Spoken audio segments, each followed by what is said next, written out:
Nagpaliwanag si Senador Rodante Marcoleta kung bakit hindi niya nabigyan ang mga senador ng kopya ng sworn affidavit ng mga diskaya.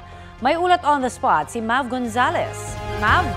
Connie, ayon kay Senator Rodante Marcoleta, walang ayusan o pag-i-edit sa sworn statement ng mag-asawang diskaya.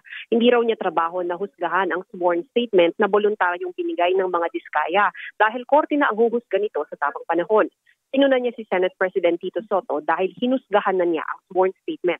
Kaaway pa man din daw ng pamangkin niyang si Pasig City Mayor Vico Soto ang mga diskaya. Pinaliwanag din ni Senator Marcoleta na kaya hindi niya binigyan ng kopya ng sworn affidavit ng diskayas ang mga senador dahil Sunday ng gabi na niya ito natanggap at kinalunesan ang pagdinig ng Blue Ribbon Committee kaya doon niya na ito sinabi. Alinsunod daw sa batas lahat ng ginawa niya. Nakausap niya rin daw si Secretary of Justice Boying Remulla noong linggo at sinabi nito na pwedeng ilagay ang mga diskaya sa Witness Protection Program at yun ang pinagbatayan niya kaya niya inirekomenda sa WPP ang mga diskaya.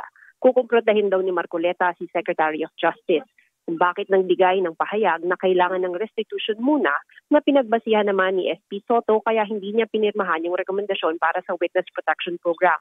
Wala raw sa batas na kailangan ng restitution para mag-apply dito. Question din ni Marcoleta kung bakit hinayaan ni Senate President Soto na sa Camp Crame idetine si Bryce Hernandez ngayong Senado ang may legal custody sa kanya at kondisyon para padaluhin siya sa Kamara na madalian at ligtas siyang babalik sa Senado. Dagdag ni Marcoleta, Blue Ribbon Committee lang ang pwedeng magtalaga kung saan ide-detain ang isang witness na cited in contempt. Si Marcoleta pa ang chairman noon at hindi man lang daw siya kinonsulta ni SP Soto. Gusto raw niya na panatilihin ang integridad ng Senado. Connie? Maraming salamat, Mav Gonzalez.